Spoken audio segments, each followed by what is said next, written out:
Hey y'all, welcome back. Today's hunting story is going to be a little bit different than what we normally do.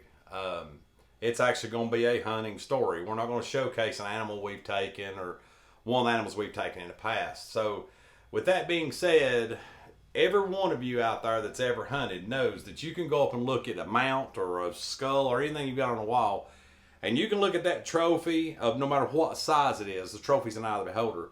But while looking at it, you will remember who's with you, where you was at, what time of year it was, what weapon you used. You know, all that attaches to that. And it's funny how it does that. And I think that's why us hunters love the memories that we make with friends and family.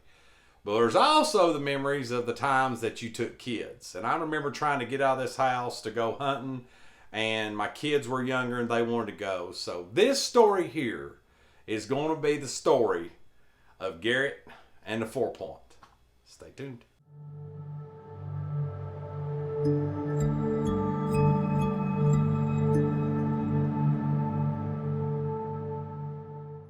Okay, this story starts. My son, he's 24. So he was probably 5-6 years old. But to give you, kind of paint you a picture of how this works here, right down the road 4 miles from my house is my hunting lease. I have 2 hunting leases that I've had for over 20 years.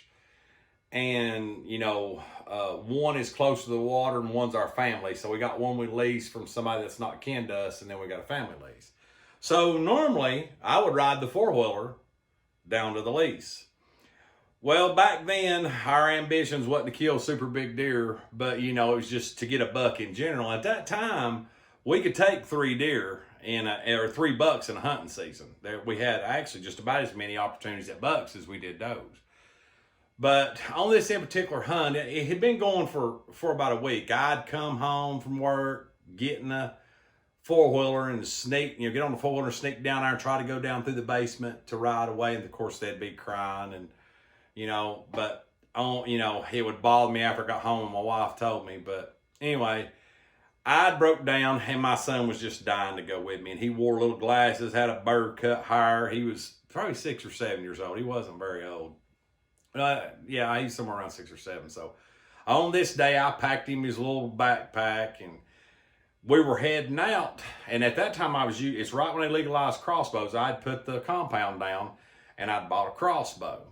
So he was just going with me to watch. And I'd set a blind in the middle of the field, and I had an old Moultrie trail camera, had the batteries in them. Y'all remember them, the big 6-volt battery. And I got some pictures of a decent 6 and 8 pointer.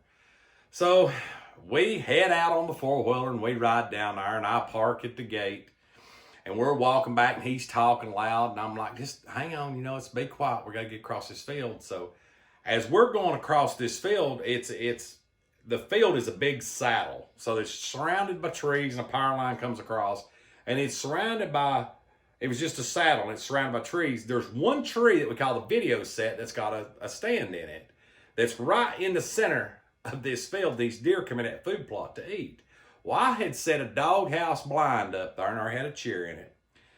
So that's where we're going. So I'm easing in the woods looking. I'm teaching him how to take 2 or 3 steps and be quiet and listen. Really watch his surroundings, and he's all into it. And he's got his little camouflage jacket on and his glasses and his little burr cut and carrying his backpack. So I let him head on towards the stand a little bit ahead of me, and he gets up there. So I go up and I unzip the blind.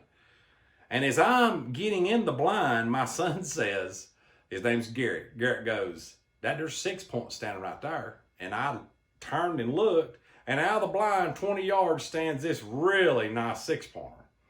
So we have to freeze in place. So I'm like, when a deer sees you, don't move. You got to stay still. Don't move. Just stay still. Well, the deer blew and run off, and I told him, I said, "Come on, get in." So he got in, and we had our little choice talks back and forth. He was seeing squirrels, and he was seeing this, and he was seeing that. We had this. We started having deer meandering. Well, it got to that magic hour that all of us hunters love. So he's got his little chair, little stool, and I'm sitting on the stool. Got the crossbow cocked, sitting in the corner of the blind. So there was a group of bachelor bucks that were coming in, and there was always a 4-pointer usually led them, a 4-pointer with a spike. Every trail camera would have it. And I had been hunting, but I hadn't seen this in particular 8-pointer that I wanted to kill. So anyway, we're sitting there, and the spike makes his way out, and the 4-pointer makes his way out. Well, my son couldn't see, so he stood up and got pretty close to the front of the blind. So as I'm sitting here watching the deer, they're feeding out front, so we're whispering back and forth. Wind was perfect. They had no idea we were there. They was coming left to right. And the blind at that time ain't like the newer blinds today. It was just like a shelf blind, and you just had a gap to look through, so it was kind of high. So he's having to, you know, look over, stand up and look on his tippy toes sometimes to see the deer. Well, the deer fed closer and closer and closer, and then they started kind of angling to the right.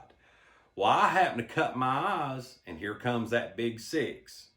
And right behind him's the big 8. So as we're sitting there, I'm looking at this deer. I look back at him, and where'd that 4-pointer go? Where'd that 4-pointer go? I'm like, be quiet, be quiet. My heart's a pounding. So that deer don't like 20 yards to step into my window. So I'm getting in position, getting the crossbow up.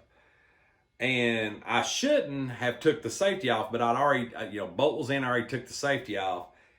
And as I'm sitting there waiting for that deer to turn sideways, the 6-pointer, I look and the 4-pointer's gone. And I see Garrett's hands kind of go up on the blind. I'm like, shh, stand still, be like a statue, be still. So I'm standing there, I'm sitting there waiting to take my shot. I'm starting to shake, everything's getting, you know how it is, intense. And then all of a sudden, out of my peripheral vision, I see horns. I hear something touch the blind, and I see horns slowly coming up the blind. And I'm like, oh, no, it's going to blow, it's going to blow. So, the intensity factor just takes off from there. So the 8-pointer's still walking towards us. Well, the 4-point and the spike had made it to the front of the blind. I mean, right at the blind. Well, the 4-pointer's coming up to smelling the blind, and he comes eye to eye with my son. So at the time, I'm still wanting to shoot this deer, and I'm watching him, and he's just standing there froze.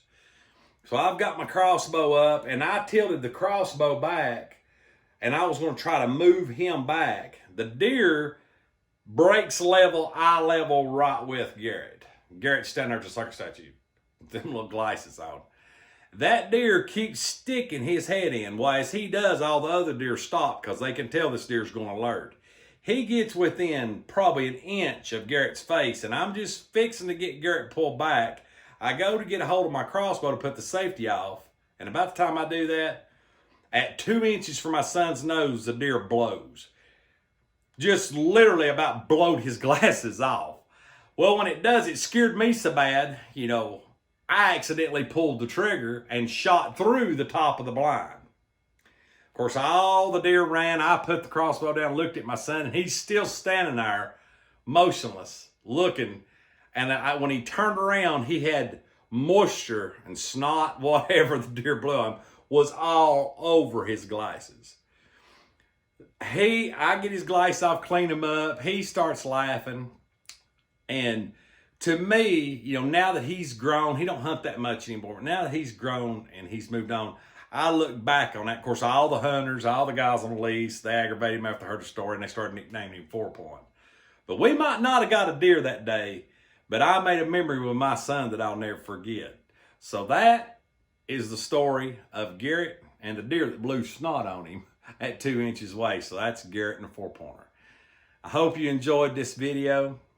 We're going to be making more. We've got a ton of stories we've built over the years. And so if you like them, please subscribe. If you've subscribed to us, it helps. Hit the like button and ring that bell for notifications. So until next time, God bless, and we'll catch you later. See ya.